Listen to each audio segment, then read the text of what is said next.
and welcome to Women Who Lead, a podcast where I interview interesting and remarkable women from around the world on what it takes to be successful in career and life. My name is Jess Carr, a mother, leader in the corporate world, and the breadwinner in my family. Join me as I discover firsthand how to live a fulfilling, balanced life and be happy, healthy, and successful. Welcome to the episode. My guest today is Marie-Helene Sicard. Marie-Helene has held many senior leadership positions, most recently as the Senior Vice President of Sales for North America at Sodexo. She lives in Montreal, Canada, and is mother to 2 grown sons. Listen in as Marie-Helene takes us on the journey of her life and career, including what it was like to be the breadwinning mother 20 years ago, the importance of understanding what team you're really in, and how to ensure you have meaningful relationships with your kids. This episode is a goldmine of profound insights. Join us as we discuss the details on what it takes to be a leader today. Hi, Marie-Helene, and welcome to the show. How are you today? I'm very well, thank you. Hi, Jess. It's a bit early here in Montreal, Canada, but I'm great. Thank you. Very, very nice to have you on the show, and thank you so much for joining us. I usually like to start the show by you introducing yourself and a little bit about where you are and your journey and how it is that you got to where you are now. Okay, well, my name is Marie-Helene Sicard. I am currently I've been with Sodexo. I think I'm starting my 23rd year, and my current role, because I've had quite a journey, I head up all our business development for North America for an activity we call corporate services, which really caters to business and industries. I live in Montreal, Quebec, Canada. I am French-speaking by birth, but I actually work probably 99% of my time in English, so I do switch back and forth. I am a wife of 30 years with my husband Anthony, and a mother of 2 adult sons. Mathieu, 23 years old, and Julian, 20, and one is still at home. I also have 2 cats, and I was mentioning in our prep that I may have one that's going to meow at the door. So that's the joys of COVID and working from home. And I'm what else can I say? I have I started. I wanted to be a podiatrist, which may surprise you. When in high school, I was really fascinated by, and I was reading around reflexology, and I thought, like, how wonderful to be able to heal through, just all of the nerves. And that started my venture in going to university in biomed, because I needed to do 1 year of actually pre-med school to go into the program, the podiatrist program. And that meant leaving home, going in residence, and for me, it was a very, very unique experience, which really opened up a whole new world, all except studying.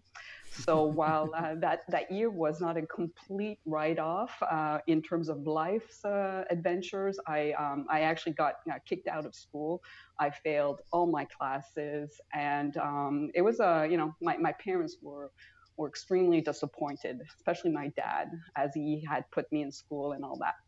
So went back home, with my tail between my legs. I mean, I can't say that expression, but I will use it. I took about a semester off, waitressed in restaurants, and then went back to school. I went to HSC, which is a business school in Montreal. So moved back out because my parents were in the Ottawa area. So moved out again, started a program for marketing and economy and international business. Did that again, somehow found myself once more really enjoying college life, very social, got involved in all these social activities, and got thrown out again. Twice. Twice. So, and I actually met my husband probably 6 months before getting thrown out the second time. So he was a Yeah. contributing factor. Well, no, actually, but at least he saw me, I would say, at my worst.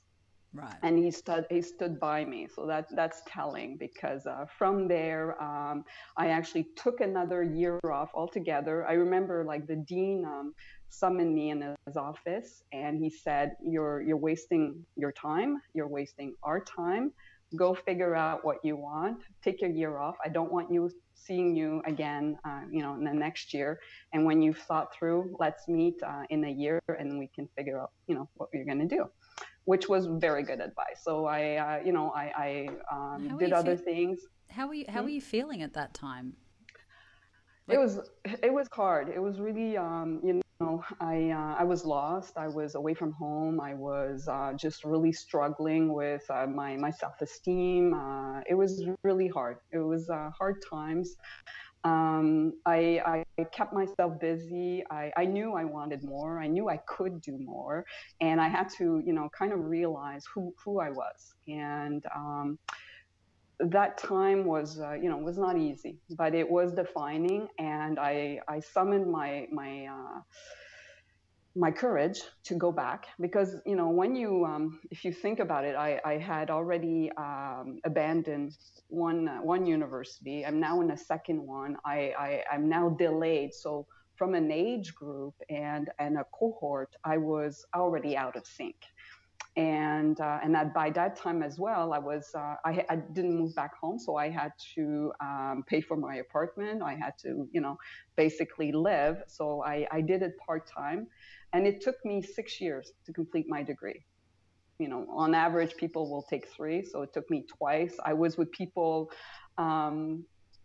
much younger. And one story also that's funny is that I was having the toughest time with this statistics class. And I actually failed it twice. And by the third time I took it, I had aced the midterm. And it was a professor that had not seen me on the other time. So he thought I was like a real genius. And you're like, yep, third time's the charm. Yeah. So I said, I fessed up, and I'm like, hey, buddy, actually, this is the third time I'm taking this class, so hate to disappoint you.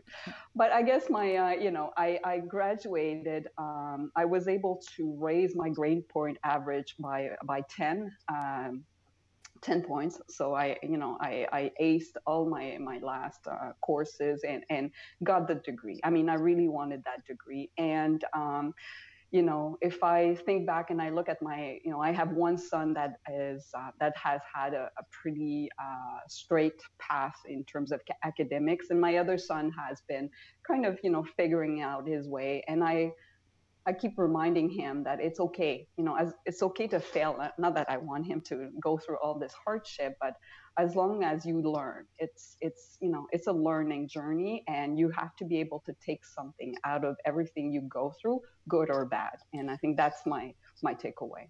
Well, there's something to be said about the perseverance of taking that 6 years to do your second degree.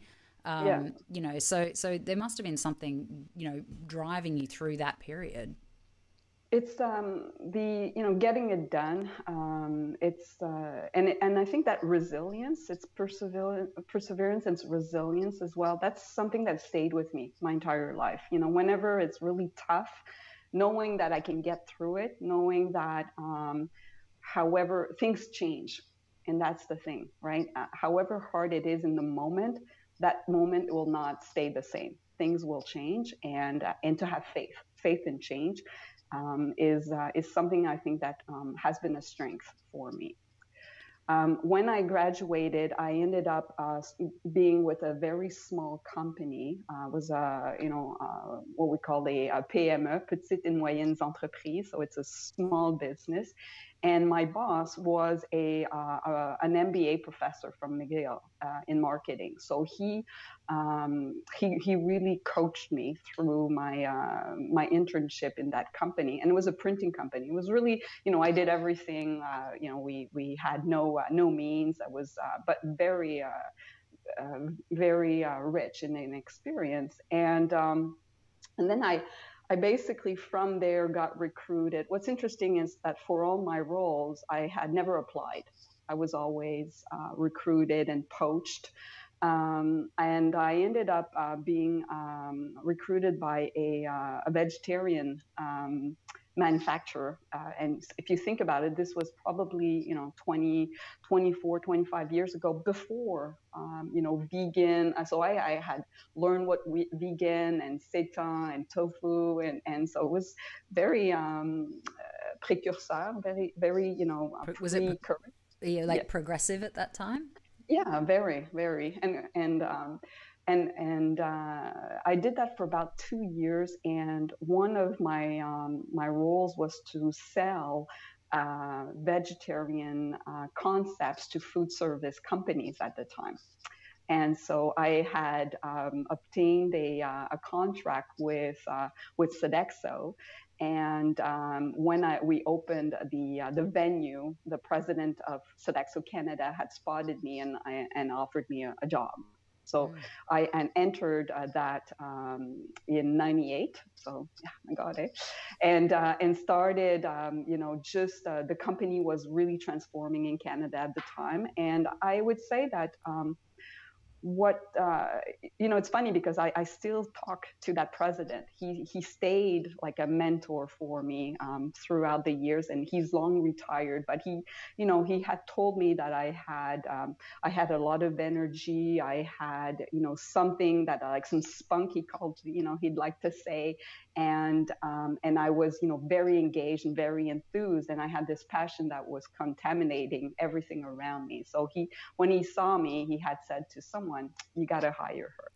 Do you think that gravitas, or that personality that you brought to, and the energy and passion that you brought to your work, was one of those contributing factors to being hired? That it was right place, right time, and right attitude? I think so. And the last what you just said, attitude, I think is so important, because it's being able to put yourself out there, and when you're in your zone, you shine. And I was in my zone. I mean, I loved what I did. I still do. It channeled my strengths, which were, my energy, my outgoingness, my sense of humor, and being able to put all of those things in my job just was supernatural. And I think people gravitate around people that are, they're in their zone. And so knowing what your zone is, and then finding roles and opportunities to really stay in that zone, or create, or recreate a setting that will allow you to really excel, is key. I think, if I look back at all of the roles I've had, I made them mine, right? I brought my strengths, my personality, my authenticity, and it allowed me to be who I am. And I think that's important. You got to figure out who you are, and I think I was lucky in the sense that with all of my failures, I got to know who I was. Right? I mean, you when you have to look at yourself in the mirror really hard and kind of say, okay, this is who I am, or this is not who I want to be, then those are I think, transforming experiences. So perhaps with all of the failures I've had, I just got an accelerated path to where I'm at. So I don't wish that on everyone, but I got to take something out of it. Yeah, so they've, for what it sounds like, they've created the foundation blocks for, well, who you are today, or the expression of who you are today. Yeah, and so what I, in the role at Sodexo, so one of the great things about being with a company like Sodexo is that it allows room to grow and learn and try different things. So my career has been that pretty much every 3 year, I'd find I'd do something different. I would either have a stretch or I'd switch into another segment or I'd take on another responsibility. So I was one also that was constantly hungry. And I needed a new challenge. If I found that I had been in something, okay, been there, done that, got the T-shirt, that was pretty much, where that was what I wore on my forehead. And I would find myself being edgy and wanting to do more. And also, I I understood, and I think part of what I learned and got from my entourage was you make your own luck and you make your own opportunities. So it was something that I've said to a lot of my team members is that you're responsible for your path. If you wait for the company to tell you what you should be doing, then you're going to wait a long time. Yeah. And it's about raising your hand. It's about taking risks, and you have to have someone around you also that will let you take those risks, but push. So I've asked for to do more, and was able to keep a pretty steady state of growth and learning and responsibilities. And I also enjoyed, I enjoyed working. I enjoyed winning. I enjoyed winning a lot. So I like to be on winning teams. Yeah. So just to take us Yeah. through that journey as you're kind of growing every 2-3 years, as you're saying you're hungry for that next opportunity. Were you encountering any kind of resistance from whether it's from people around you or as you're kind of going through that, and what did you do to kind of navigate that path? Well, I'll talk about resistance, but one thing that was significant during that time was my sons. So just before joining Sodexo, I gave birth to my first son. So when I joined, I was still feeding. And I remember, I had, and I'm thinking of you. Yeah, we have that in common. Yep. Yes, That when we met, I was feeding my second child. Right. Right. And so I had, the first meeting was, we were going to I was going to the United States. It was like in Washington was this big thing. And so I brought my pump and the whole thing. And it was, I made it work, right? I mean, I wanted this job and I wanted to have this opportunity.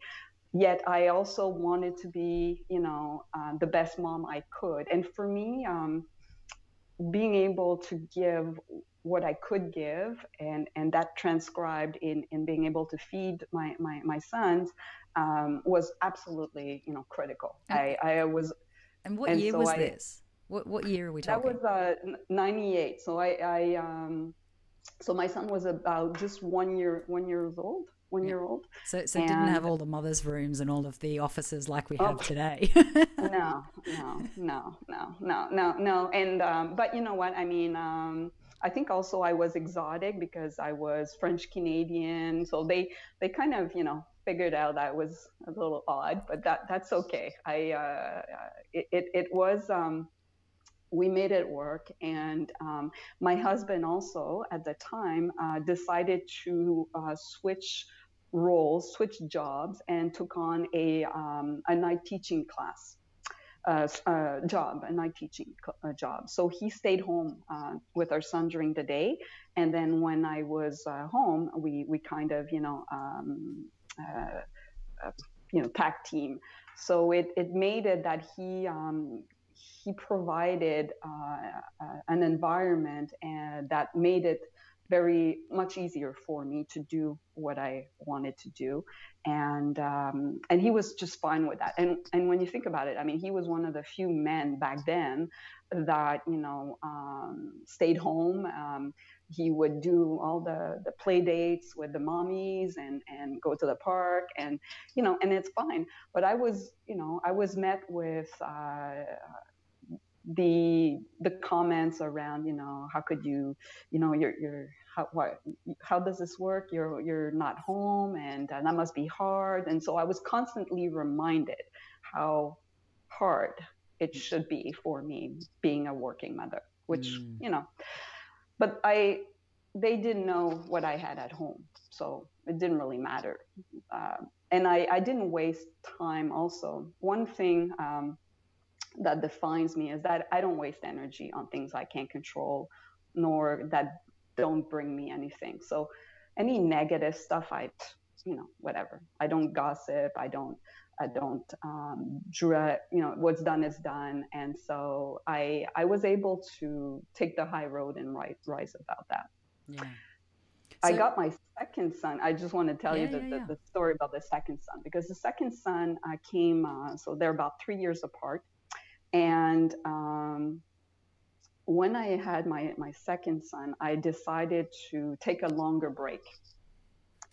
And I wanted to, just be more of a stay-home mom for the second son. And in Canada,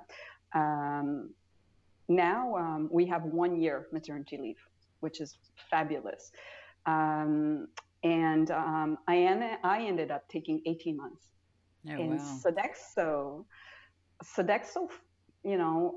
I had said to the same president, they wanted me to come back, and I was really enjoying. I was, in the community center. I was actually still mentally active, if I can say that. I was physically active with the 2 boys and feeding and all that, but I was also mentally active. I got involved with, benefits and doing some communication marketing, odd volunteer work. And so, I kept myself mentally busy as well, but I really loved being home. And when I got called, the president had asked, there was a mandate and they wanted me to come back. And I said, okay, I'll come back, but 3 days a week. I want to raise. I'm certainly not coming on Wednesdays because that's my mommy community center day. And I think I asked for something else, an extra week of vacation. And I said, take it or leave it. And to this day, this president told me, I was the only senior executive that worked part-time. Right.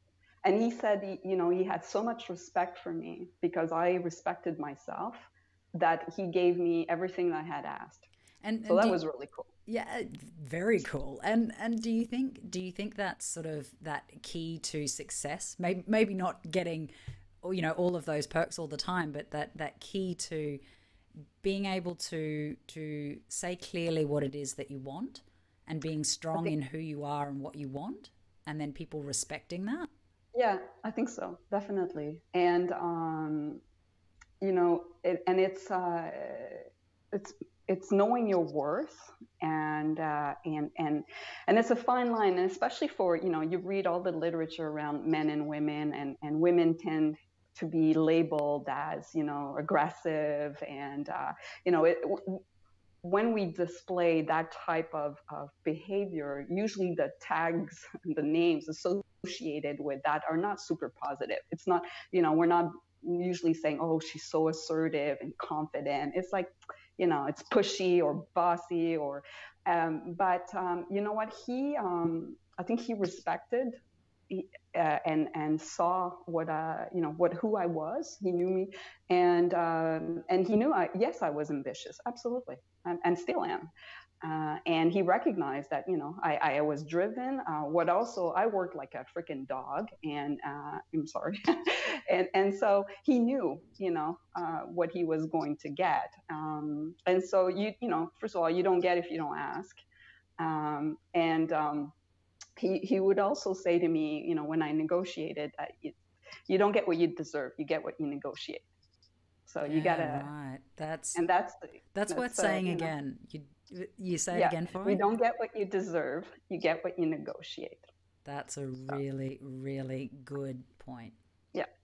So that is something I learned early on, and I've applied and I've shared that with many people because it is, and it's something I apply every day, whether it's been being a mother, being a wife, being a friend, in business.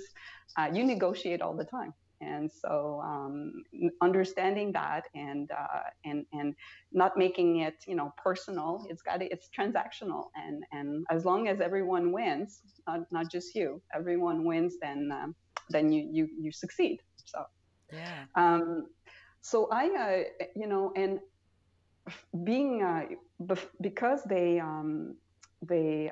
respected me with what I needed in order to bring my best self to work.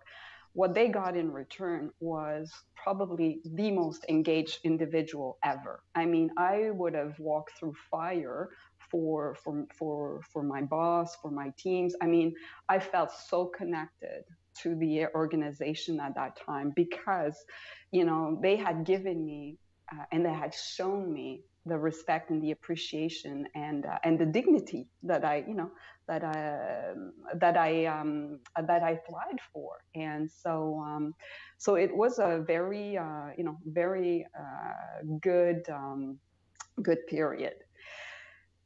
Then we were he left, actually. This president left, and for me that was actually he was almost like a father figure. Mm. I was my father was very, very present in my life. I mean, I spoke to him every day. He was someone that understood politics, and so we would talk about what was going on in the organization, and he coached me. And this guy, the president, also was quite a father figure for me. When he left, it was a little destabilizing, and I found myself a bit lost. And it's interesting because looking back, having gone through that, and then whenever I've lost CEOs or changed bosses, it was never as impactful as that first time. It was Mm. something that but until you've lived through it can be sometimes when you that leading figure is out of your life. It's a bit And particularly, it sounds like he was quite a key sponsor in your younger he years was in the he organization, was and so having that yeah guiding light that yeah then isn't there anymore. yeah. Yeah. And then I found myself, there was a promotion that was coming up, and I was not successful in getting it.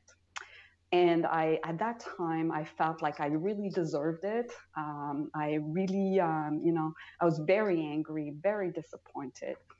And about maybe a few months before, I was traveling between Montreal and Toronto, and I found myself to be on the plane, and there was a gentleman next to me who, and usually I'm not a talker on planes. I mean, I'm in my bubble.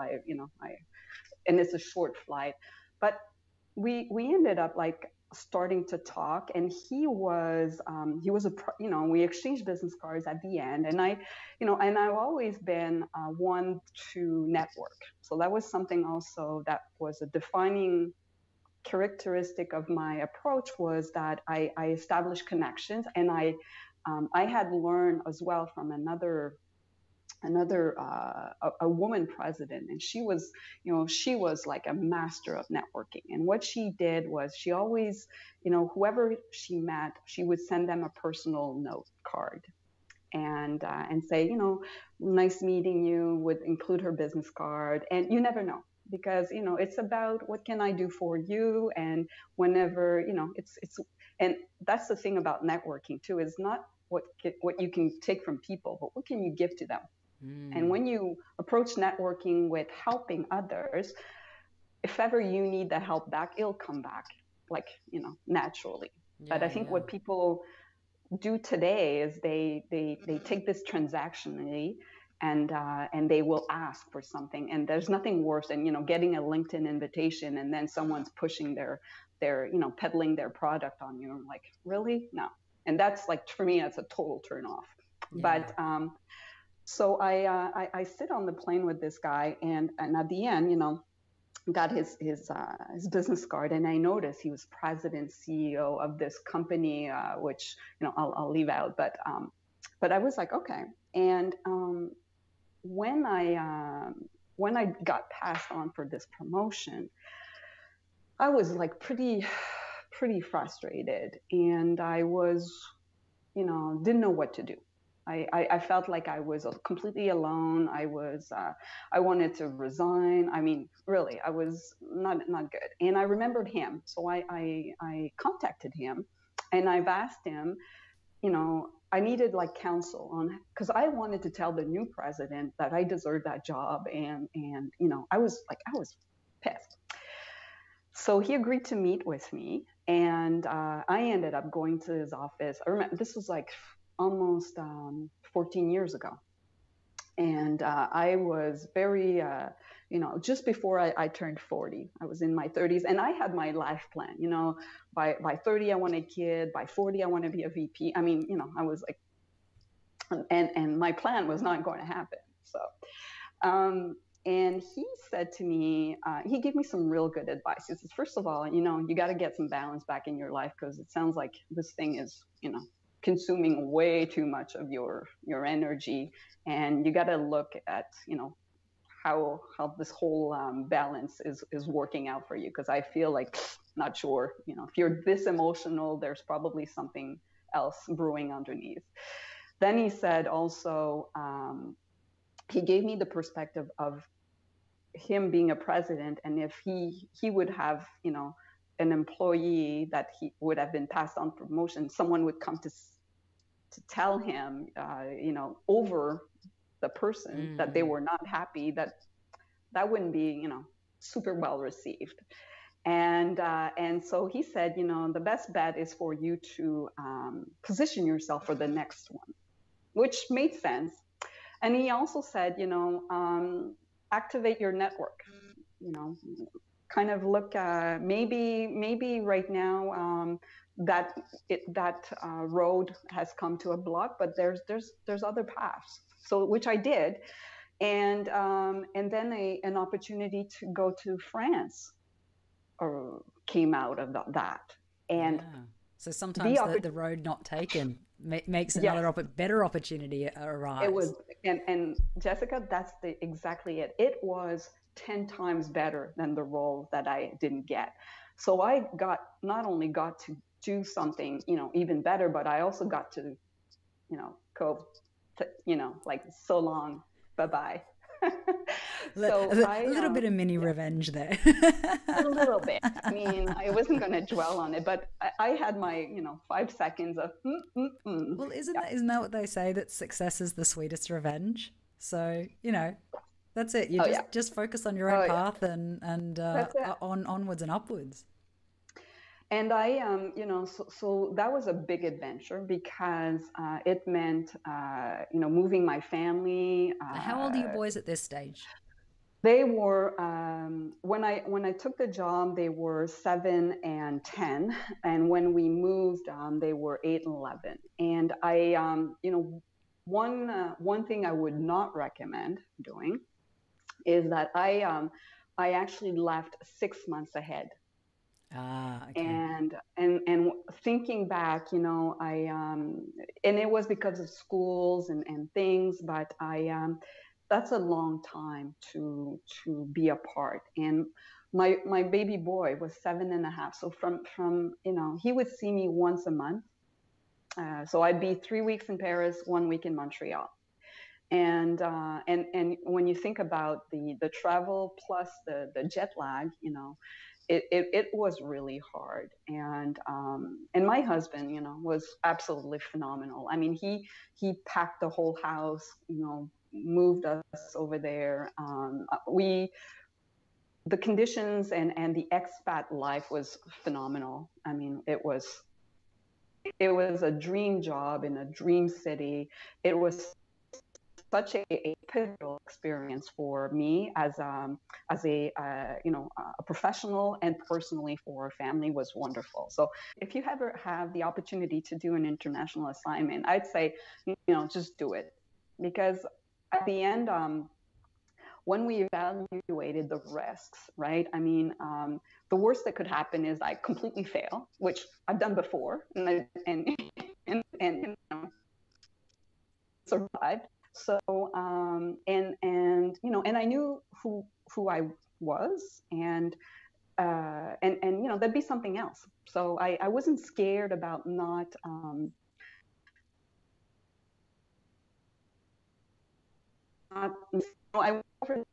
It's almost like swimming. I had like the image I was just going to go and swim. I didn't realize the distance that I was going to have to swim, nor the depth of the ocean that I was swimming in. And only after the experience, after I'd done the 3 years and I came back to Canada, and I look back and going, holy cow, right? I did that.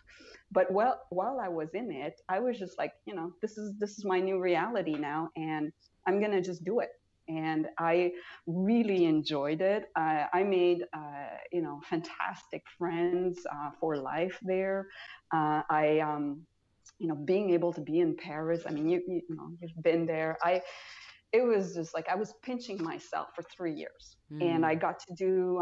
Also, I got to be in this very established organization.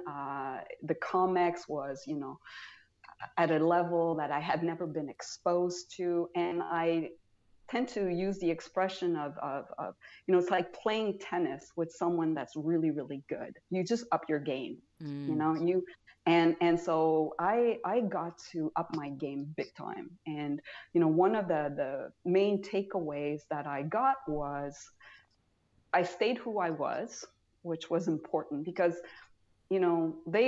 they brought me to France to bring some diversity and some culture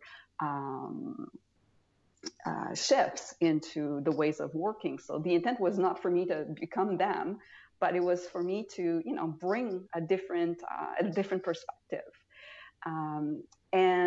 But then also I embraced the culture and really learned so much. And the thing about being able to debate. So I learned how to debate, which was a big thing in North America. We're very we don't. There's not a lot of confrontation. Confrontation is not comfortable. And then in more Latin environments and in France, I mean, you debate, and it doesn't mean that you're angry. You debate, and once you're debating, after that, then you go out, you have a glass of wine, and it's all good.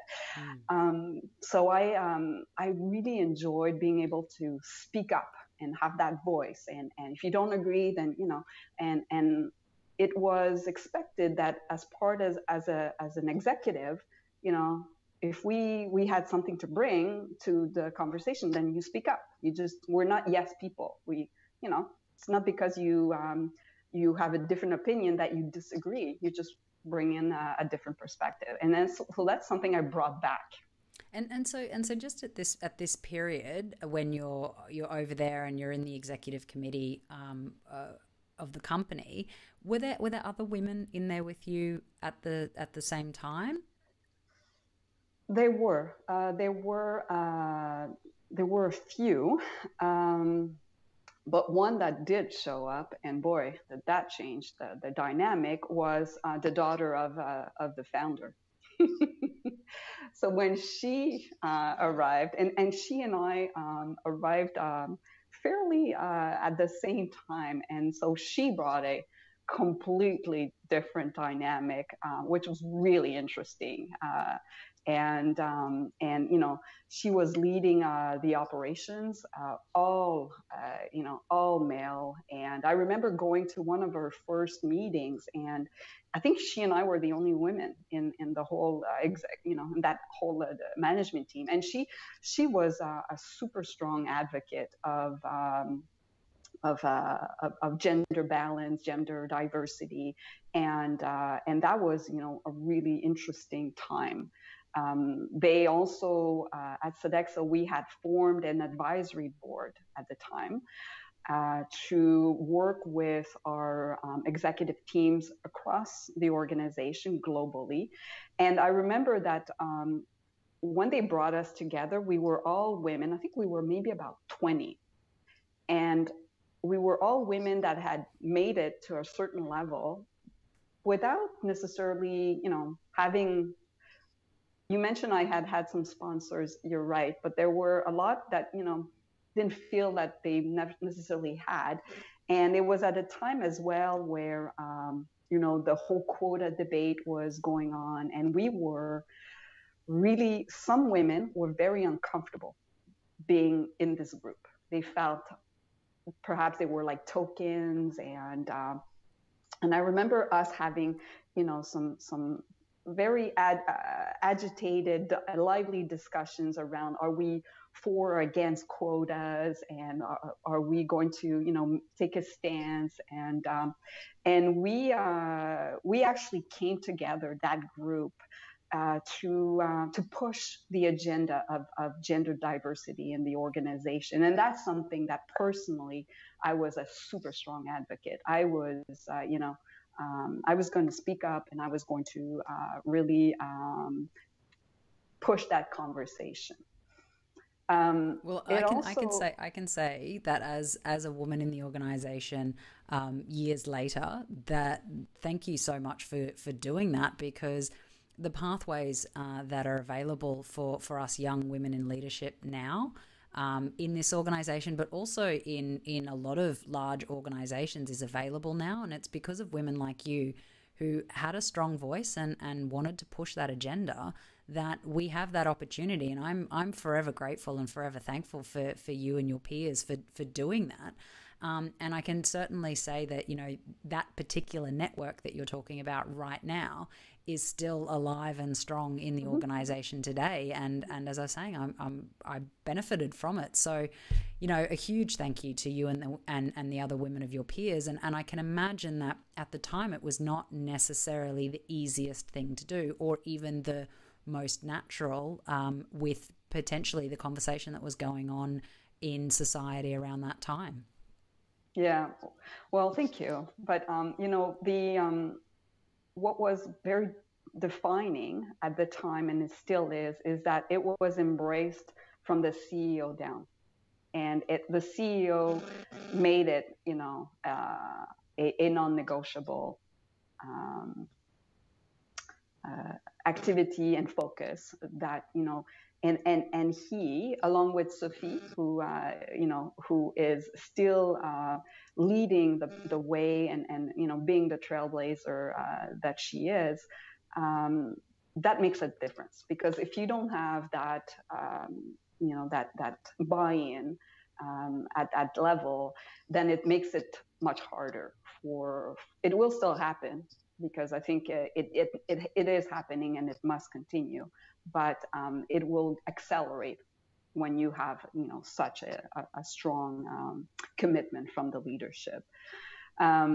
It was one thing about also coming to France was I went from being I'd say a middle manager. I had a few people that were reporting to me in Canada, but I was a go-getter. I was a doer. I was, involved in a lot of things. And I had to realize and learn quickly that the role that I was taking in France had nothing to do with me doing things. It was about me really empowering people to do that. And it was like from, moving from being a manager to being a leader. And so that was, I didn't realize it on the spot, but as I went into my role, and you don't get a textbook, for these types of roles. I mean, you just got to figure it out. I mean, I read, I'm someone that's very curious, and I read all the time. I read like I'm a consummate, reader of leadership things, but all sorts of things. And so I read, first 90 days, all that stuff. And I was, prepared. But I also realized that, this was not about me doing stuff. This was about the team. And once that click happened, it was such an amazing realization, because I got so much more out of empowering and developing people and seeing them, look, I'm getting goosebumps. that was like, I was hooked. I was hooked on doing that. And, and I had another, mentor that had told me, lead with generosity, like just give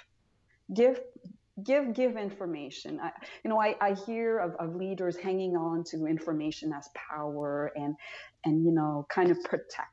Just give it like the way you would like to get it, and empower people.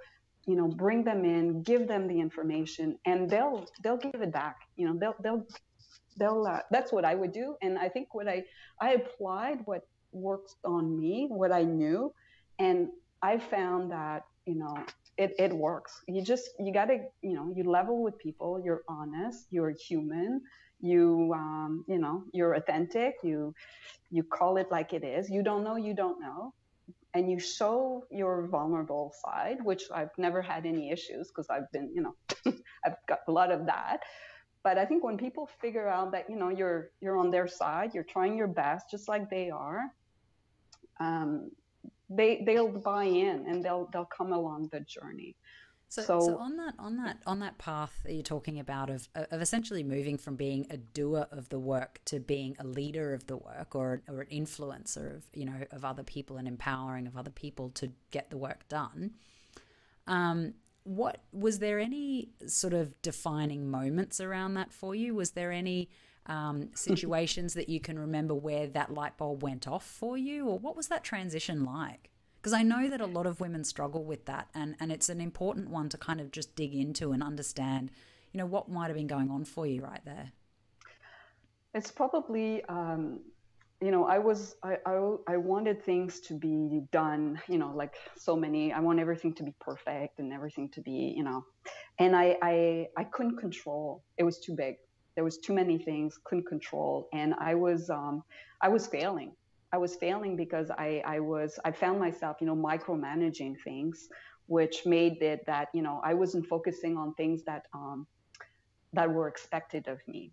And I also, and maybe what I can perhaps give here is, there's a difference between doing your job and assuming your position. And I think, interesting. Women, so sorry, just say that. Yeah. Just say that again. There's a difference between doing your job and assuming your position. And so that's powerful. We tend to, and I don't want to categorize women, but tend to be really good at doing our job. But then, the role and the position is quite different. The role, I was now on a team where I needed to be on this COMEX. I had, my position and my role was about influencing. It was about, getting agenda items done. It's like politics, right? I mean, that was, I needed to get buy-in of other members. I needed to, make sure that the path was laid out for success. And if I had done just the menial job activity, I would have missed that whole thing. And I think that's what happens, is people they concentrate on doing their job really well, but they don't realize, what the role is actually about. And there's a difference. And so I was paid to do a role, and to do to assume this position, and to get the job done. Not do the job yourself. Big distinction. Right. Wow. Yes. That's really, really powerful. Sometimes, you gotta, you gotta inspect what you expect. So it's not about, not being in it, but you gotta, you gotta make sure that it gets done. But that doesn't mean you do it yourself. And that's what I learned. And that way, by making sure that the job got done, then I could actually have an influence and impact at a different level, which is what was expected of me. So I just want to dig into this a little bit, because we've had some other conversations on the show, which is we're really about women are one comment, and I've read this as well, is that women can be judged on what they have done, whereas men can be judged on what their potential is. Now, whether there's truth in it or not, that seems to be a bit of a commonly held belief. Do you think that this could be part of the reason why, and as you said before, not to categorize, but to say women, we typically just get in and try and do the job, and that's because maybe subliminally we're thinking that we need to prove our worth, or that we need to prove that we can do the job, as opposed to the adage saying that men they're judged on their potential to do the work? Yeah, we're probably just wired to, to focus on doing the job versus getting the job done. And so if we could switch that mindset, which means that making sure that we put in place what needs to happen in order to get the job done, and then really focus on the other elements of the role. And that would I think that would change a lot of the perception, and would change elements of the game that we're all in. And so what's kind of some of the key things that are important to that, assuming that position of assuming the role as opposed to just doing the job? So things like is it influence? Is it coaching? Is it like, what are some of the elements that makes that successful? So one thing that clicked for me, which will help answer that, is it came from when you talk about someone and when you ask someone to talk about their team, most of the time, the team they're going to talk about is the team they lead versus the team they're part of. And so that to me is a very important distinction, because when you do that shift, you realize that, like today, I lead a team of people, but I'm a member of our COMEX. And just for everybody, the COMEX is the executive committee. Yes. Yeah. So the challenges and the job that I have is, I need to make sure my team delivers on their plan. Absolutely. But the role I play is how do I contribute to that COMEX and our strategic issues and our objectives and our challenges. And that could be around, talent. It could be around, certain market shifts. It could be around, name it. But those are the things that I should focus on and really drive the company and drive, where we're going. And that's part of being the leader. Yes. So I think, people get very bogged down in the team that they lead, which I'm not dismissing that, but they forget that there's this whole different dynamic happening over here that they're expected to step up and contribute to. And that's a big difference here, which not everyone gets that. And but it takes also a leader to create an environment that can happen.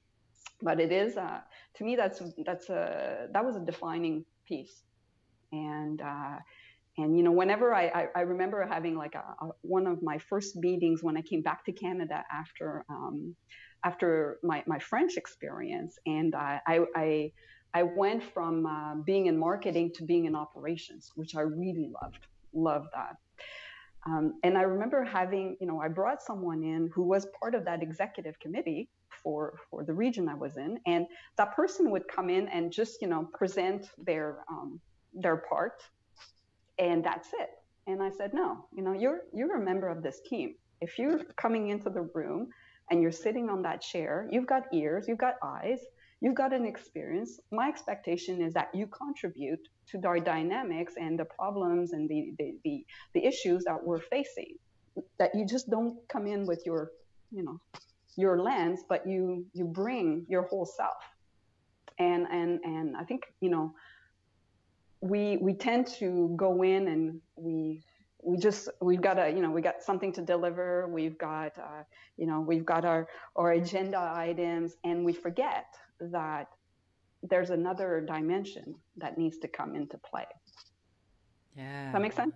Yeah, absolutely. Absolutely. So that to me is a very and I've learned to develop that, and you know, I was, you know, mentioning my mentor that I had you know, talked to me about taking a bit of a more balanced approach. The person I met on the on the plane. So he you know, he coached me a lot throughout the years around just taking that perspective, and you know, and I feel very privileged having an outside CEO's view to help me navigate through that. Yeah, so that was very helpful. Yeah, so I mean, that's what I was going to say earlier, is that, as you said, there's no handbook, and so, you know, particularly for women like myself who are up and coming and coming through the ranks, that, you know, to have access to somebody that can give you that guidance and that coaching and that different perspective, because you don't know that these things are the way that it works, and the things that do work. And I think that for me is a little bit about what this show is all about, because you know, it's about trying to have a conversation around these things that we don't know about, that we haven't maybe had access to, and maybe we don't have a person that we can necessarily attach to, or, you know, have a conversation with. So I wanted to ask, when you were going through your whole journey, and that you would come up against challenging the next level of each time that you would go through, or you'd come up against challenging situations you didn't know how to navigate, what would be your typical way of dealing with that? What would be some of the things that you would do? I mean, when things happen that are wanted, it's much easier, right? I mean, for many years, I felt that I had a role in that journey. You know, I almost like I was a coxswain. Oh, really? You know, for rowing. Yeah, for rowing. Yeah.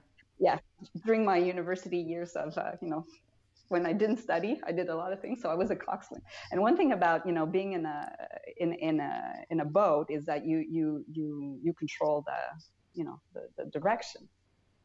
So I felt like, you know, I was kind of navigating the charts. However, I found that as you make it to different levels, you have less. I had less control as to where I would end up being, and it, you know, one thing I realized is that an event happened about 5 years ago where I had to, I was asked to take on another role, which I didn't want to do. In all fairness, I was like absolutely not interested, and I really struggled with the option that were presented to me, And it took me a while to digest the choice I had to make. And it is something of a choice. It's a choice. And I think that it's important that whenever you're facing a situation that you may or may not want, you have a choice. You either accept or you don't. And so I think people, forget that they have a choice. If you're not happy and you don't want to do it, go. Really, no one's forcing you. So once you make the decision, then if you make the decision to say yes, then assume it and own it. But I was I was really struggling with the choice I had to make. And so I spoke to people about it, and I got perspectives to help me appreciate perhaps things that I wasn't seeing, or emotions or gut reactions that may be, on the spur of the moment or maybe short-sighted, were lifted by others that said, hey, you know what? If you look at it this way, this actually could be a good thing. So it helped me broaden my horizons. And I also realized that sometimes, you got to do something for the team versus do it for you. So it's like sports. You could be like really good playing in a position, or actually, backtrack. You may like to play this specific position over here, but you know what? You're a super good player for that position over there. And right now, there's an opening on the team for that position over there, and you would be the best person to do that job. You may not want to, but you know what? Your skills and your talents, this is where you're going to be the best to help the team. And that's what I realized, that in order for me to help the team, I actually needed to go and play over here. And I ended up, it was hard because I was like, oh, I've done this position, don't feel like playing it anymore. But I said, you know what? This is not about you right now. This is about what is needed for the team. And by doing that, I showed that I could be a team player versus an individual contributor. And I also got to see the game in a different way, because it was a different game. Before I played maybe on a small court. Now I was playing the role on a much larger court. So even though I thought it was the same, it was absolutely not the same. And so I would say that whenever we're finding ourselves like challenged and feeling like we're butting our head, it's important to get different perspectives. And I would say that, one exercise that I had done years ago was to evaluate the network I had around me. And it was one of those, many things around Sodexo, but they invest a lot in our personal growth and development and so forth. And so there was a session that you drew yourself in the center of a page, and then you put all the people that you had in your environment. So it could be your friends, could be your family, could be colleagues, and then they had us put some lines between us and these people, and whether if it was a thin line, if the relationship was very not superficial, but light, versus a stronger one could be with your parent or spouse. And then they would have us label the role that these people played in our lives. Are they a sponsor? Are they a devil's advocate? Are they are they a promoter? And made you aware of who you have in your network, and ensure that you have some diversity of opinion, because we tend to bring all the same people in our network, right? It's like social media. Once you start to liking things, then you only get fed what you like. Yeah, they're calling that the echo chamber at the moment. Yeah, that's right. So it's important that you look at who you have in your network objectively, and do you have someone that's going to actually challenge you, or tell you, you know what, nah, I don't think that's a good idea. And so to take inventory of who you have, so that when you need to be to have diversity of thought, you actually have people around you that are going to show you a mirror and say, you know what, not sure you like what you're seeing here. And so that would be something that I would encourage, anyone to take account of who you have around you, and making sure you cultivate that network. Well, So if you got people that drain energy out of you, bye bye. Well, that's what they say. Is there's a saying, your network is equal to your net worth. Well, at least in the entrepreneur world, but it's that same kind of saying of that the quality of the relationships that you have around you will be those that support you. Will equal the quality of support that you have around you. So, and to have I guess, to do that audit and to see the trust that you have with those around you, to know who actually will hold up a mirror for you when you need it, because we all have those blind spots that we don't want to look at, and they can potentially be holding us back. Yeah, and I joined. One thing my mentor suggested I do when I came back to Canada in the role of managing director of the activity was to join YPO. And YPO is it's a young president's organization, and it's a network of CEOs and presidents, whether they are family-owned business entrepreneurs or hired guns like me, who support one another in their learnings, in their journey, and that has made a significant impact on me as a leader, as a person. It gave me a place where I got challenged. So talk about having a network of peers that are going to just call a spade, and so it was very hard work, because I had to face many things, my insecurities, my shortcomings, and you assess yourself, and how your rapport to your family, to work, to you, and I had mentioned.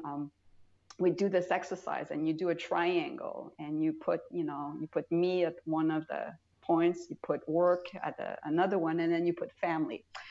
And one exercise was kind of evaluate where's your time right now allocated.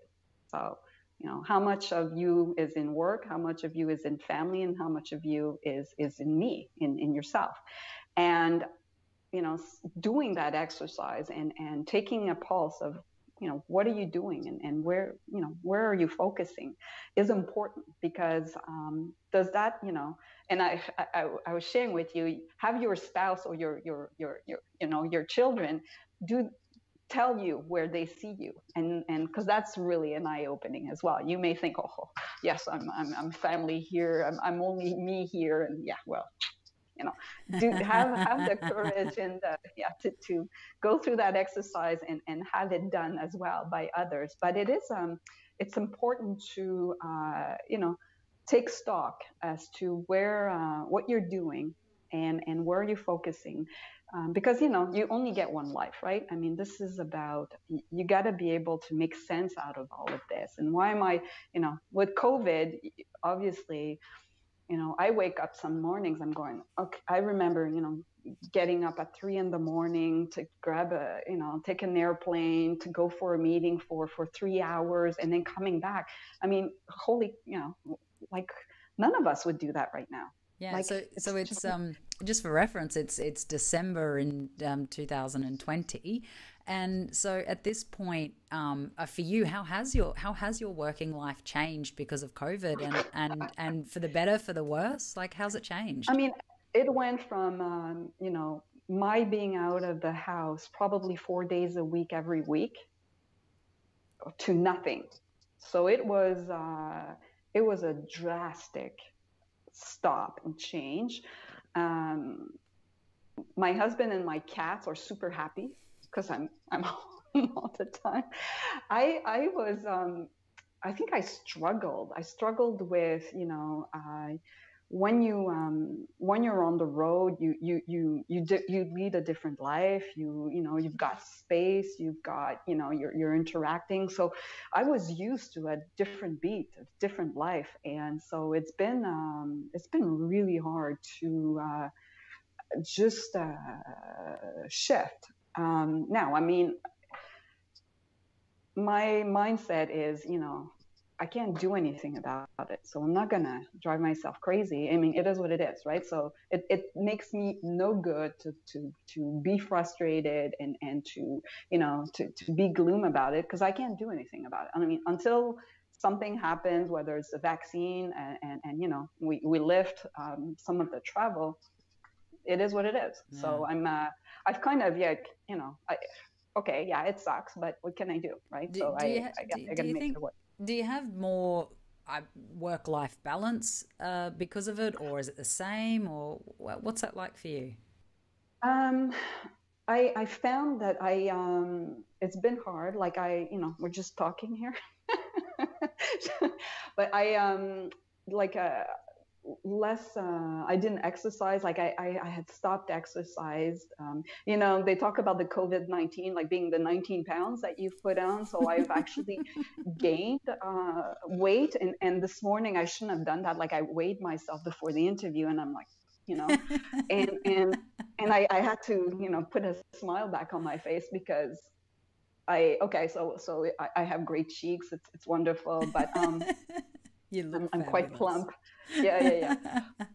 But I also, I have to tell myself, you know what, like this is rubbish. Like I'm healthy. I've got friends of mine that are dealing with cancer, and shame on me to even, to have these thoughts. And just another line, like someone had that was, on a date and was told that they were plump, and you've probably heard, but it was, I may be fat, but you're ugly and I can diet. Yeah, no, so it is. Look, I mean, I'd say the exercise, being sitting down. So I was very active and being in airports and moving. So the sitting down is hard. So I started a workout routine. I cook a lot. So I mean, look, I'm okay, but I try to, I spend a lot of hours, obviously, in front of the computer, and then, on calls and all that. So I miss the physical connection of being able to, everything that made the collaboration and the, the relationships work. And I find like this is fine, but it's not the same as being in the same room together, is it? No, yeah. No. There'll be quite some time before we'll be able to do that again too. It is. So I kind of, I know it's out there. I know, some of it will eventually come back, and it's like winter. Spring is coming, and you just hibernate. Yeah. So just in like while we're talking about a bit of work-life balance and that, throughout your career, and obviously having your young boys and growing up, you took them over to Paris, which would have been an amazing experience for them. What was I guess were there periods where they were kind of like, all right, Mum, that's it, you got to come home, we got to see you a little bit more? Or apart from, obviously we talked about the 6 months of going to Paris, but apart from that, were there other times like that, or what was that journey like for your family? So one thing that I've done with them is that I still do, is I dedicate special times, so vacation time with them as well. So we would have like in the March break, we would go and spend a week, and my husband wouldn't come. He wasn't big on the whole, going south. So this was our time. We had like these special times for us. And what I started to do, a peer of mine had mentioned that they would do, little mini vacations with each of their kids individually. So I started doing that. So I found something that, we both liked. And with my older son, we'd do a trip somewhere, and it was like a mommy son, 4-day weekend. And then with my other son, he liked, sports. So we would go watch, football game somewhere, or basketball game somewhere. And we as well. So have that kind of special time made it that it was a way for me to connect with them. Obviously, I wasn't home all the time. I was, gone, and but I managed, I think, to stay fairly close with them. Like we're pretty tight. I don't know if it's the breastfeeding that made the bond, So, but it's something that I connect with them, and I stay, keep my eye and the pulse on them, even though I'm not present as much physically. But it's something that I've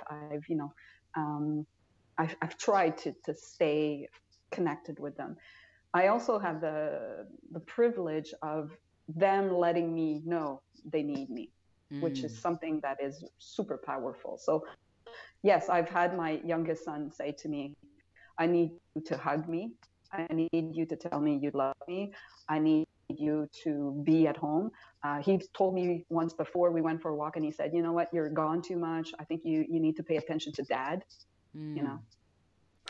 when you get your kid telling you something like that. You can't have a relationship with your child or any of your family members with that if you don't cultivate it, right? So you must have cultivated that type of a relationship to have that level of openness. I do, and I do cultivate my friendships. I invest in them. I take care of them. I have, I've got like pockets of friends that are around me that I've cultivated for 20 years. And so these relationships are super precious to me, and I make time for them. I make time for my friends.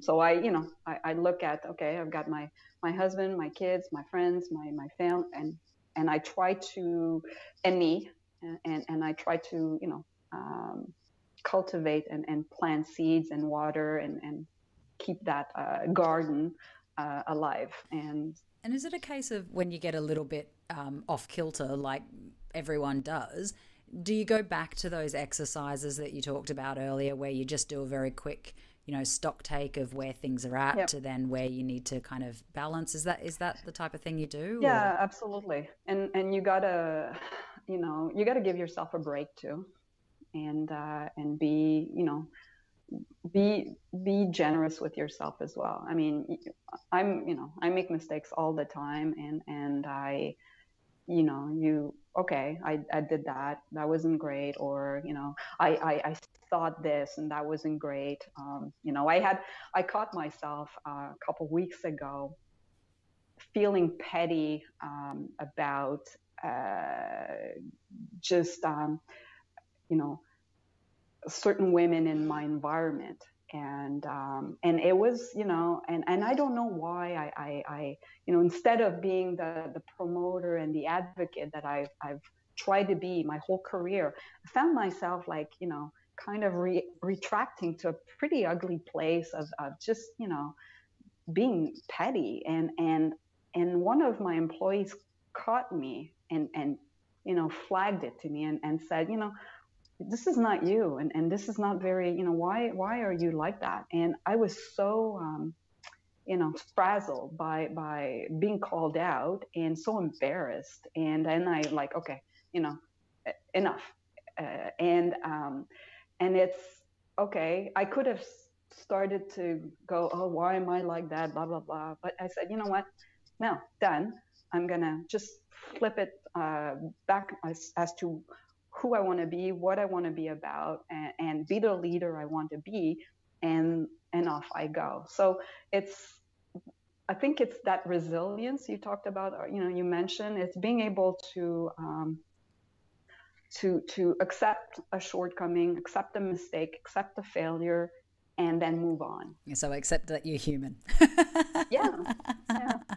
And I think success is about moving on and being able to just rise from it and continue your journey, learn what you need to learn, and continue. That's absolutely brilliant. Well, it's been a fantastic interview. We've had a wonderful time. Thank you so much, Marie-Helene. You have imparted so much wisdom about moving from being doers into being people of influence, of assuming the role. There was another number of really powerful statements in there that I had you repeat. So, you know, it's been absolutely wonderful. And I certainly am blessed to know you and to have you in my network. I'm very, very thankful for that. Very thankful for you coming on the show and imparting your wisdom. I think it'll be incredibly helpful for a lot of people out there. So thank you. Well, thank you for doing that. And good luck. Thank you. Have a good day. Alrighty. All right. Thanks so much for joining us on Women Who Lead. Visit my website, jesscarr.com, where you can find other podcasts and link to information about Women Who Lead. If you found value in this show, please share it with your friends and let me know if there's anyone you would like to see on the show or topics you would like to see more of. Be sure to tune in for our next episode. I'm Jess Carr. Bye for now.